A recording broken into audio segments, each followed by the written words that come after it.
everybody. It's Angie Rupert, founder of Rupert Law. We handle exclusively E-2 and E-1 visas. So no matter what treaty country you're from or where you want to be, we can help. Today, I always do this. So take a moment to like and subscribe, please, so you can always stay up to date on our latest videos. And of course, if you have any friends or family members who may find this video useful, and we hope that they do, you send this to a friend. Thanks so much.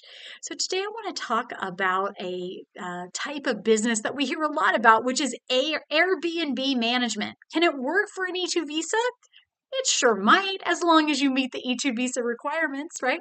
So one of the things we want to talk about is how many units does it take, right, in order to make it a business that would be suitable for the E-2 visa. So the answer is the more the merrier, of course. The more units you have under management, the better. But we always recommend at least 5 units and 2 owners to start, right? So if you have one owner that has a fourplex and one owner that has a house, that might work. If you have 3 owners that each have duplexes, something like that could work. So we're looking for more than one owner and definitely at least 5 doors, okay? So that's one thing. But we also want to show that there's a little bit more to it, right, than sending a cleaning crew in once every couple of weeks and moving on.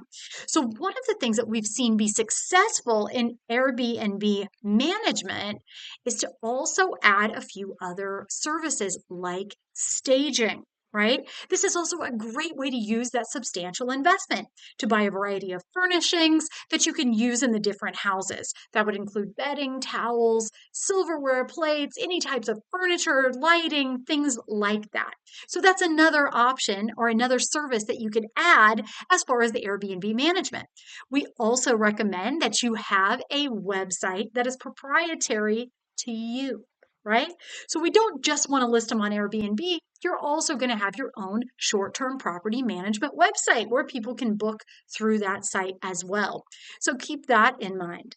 Also, obviously, you're going to have all of your vendors, right? You'll have to have all of your contractors, meaning cleaning crew, maintenance crew, lawn, pool crew, things like that.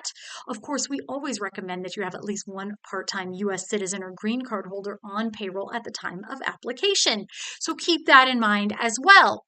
So those are some of the tips and tricks that we've seen work or be successful for Airbnb or short-term property management companies. So if you'd like to speak a little bit more about your Airbnb or short-term property management company or any company for that matter and have questions about the E-2, give us a call. We'd love to speak with you about your E-2 visa.